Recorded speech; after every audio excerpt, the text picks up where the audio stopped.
आपल्या विधानसभेचे पडगमे लवकर वाचतील, बिगुल वाजेल अशी सर्वांची आता निवडणूक आयोगाची जी बैठक झाली त्याला आमची सर्वांची अपेक्षा होती, परंतु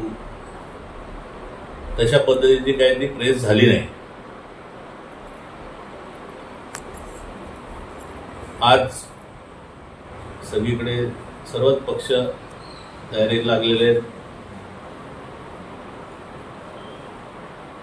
सत्ताधारी पक्ष आणि सत्ताधारी पक्षाचे नेते ज्या पद्धतीने महाराष्ट्रामध्ये बैठका घेत आहेत,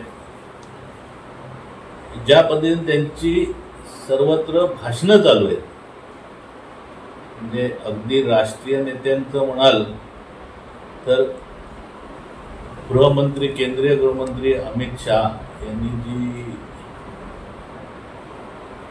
आत्ताच दौरा केला आणि तिथे जे सभेमध्ये त्यांनी भारतीय जनता पक्षाच्या कार्यकर्त्यांना सांगितलं की उद्धव ठाकरे पक्षाचे कार्यकर्ते, शरद पवारांच्या पक्षाचे कार्यकर्ते आणि काँग्रेसचे कार्यकर्ते हे फोडा आणि आपल्या पक्षात घ्या, त्यांचे बूथ अध्यक्ष फोडा, त्यांचे विभाग प्रमुख फोडा। आणि मला अक्षरशः कीव वाटते की सत्ताधारी असताना तुम्ही जनताभूमिक कामं करू शकला नाहीत, या महाराष्ट्रातल्या जनतेला तुम्ही न्याय देऊ शकला नाहीत, या महाराष्ट्रातल्या जनतेची तुम्ही प्रतारणा केलीत, या महाराष्ट्रातल्या जनतेला तुम्ही फसवलं आणि म्हणूनच आज तुमच्याकडे ही वेळ आली की तुमच्या स्वतःच्या पक्षाच्या कार्यकारिणीमध्ये इतर पक्षाचे कार्यकर्ते फोडायची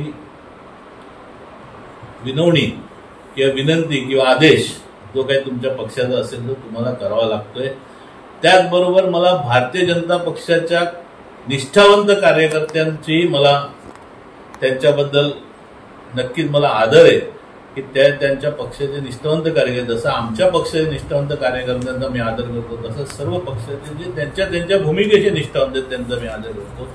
पण त्या भारतीय जनता पक्षाच्या कार्यकर्त्यांना त्यांच्या भावना या मी समजू शकतो की एक प्रकारे त्यांच्या केंद्रीय शीर्ष नेतृत्वाने त्यांना हिणवलेलं आहे, त्यांना अगदी हीन वागणूक दिलेली आहे की तुमची प्रतारणा झालेली आहे की इतर पक्षाचे कार्यकर्ते हे बूथ पासून सगळे काम करतात, पण त्यांना पक्षात घेऊन आपला पक्ष वाढवा हे सांगणं याचाच अर्थ तुम्ही कमजोर आहात,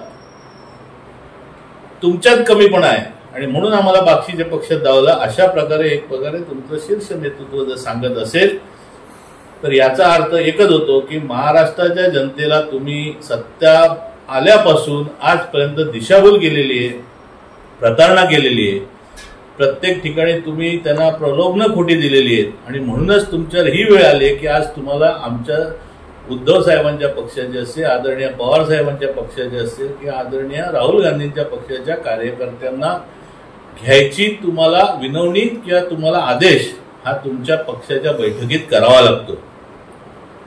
आज जो काही सत्ताधारी पक्षाचे जे प्रवक्ते म्हणजे त्यांच्या आज इथला आपला स्थानिक आमदार, मी त्याचं नावही घेत नाही, त्याला मी टिल्ल्या आमदारच म्हणतो, स्टंटबाज टिल्ल्या, आज संपूर्ण महाराष्ट्रामध्ये मोठमोठ्या बैठका घेत आहेत।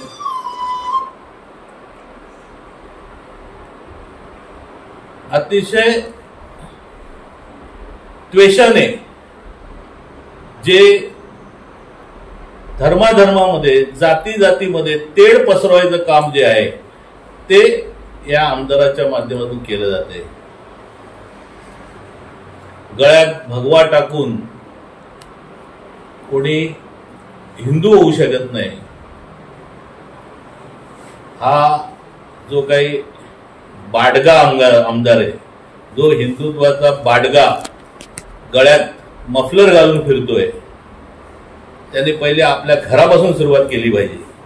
जर तुम्ही खरोखरच जर तुम्ही सांगत तुम्ही म्हणत असाल की मी हिंदू आहे आणि हिंदुत्वाचा मी कैवारी आहे, आणि बाहेर जर तुम्ही मुस्लिमांमध्ये तेढ करून जनतेला भडकवत असाल, त्यांना तरुणांना त्यांची माथी भडकवत असाल, त्यांच्या हातात तलवारी देत असाल आणि त्यांना जर दंगे धोपे करायसाठी जर उद्युक्त करत असाल, तर पहिले तुमच्या घरापासून सुरुवात करा. तुमच्या घरात तुमच्या जवळचे सहकारी मुस्लिम समाजाचे किती आहेत ते समोर लोकांसमोर आणा. आजही तुमच्या बरोबर आहेत. आज तुम्ही बाकीच्यांना सांगताय की मुसलमानांबरोबर व्यवसाय करू नका, मुसलमानांना कामं देऊ नका. हे कुठे बसतं?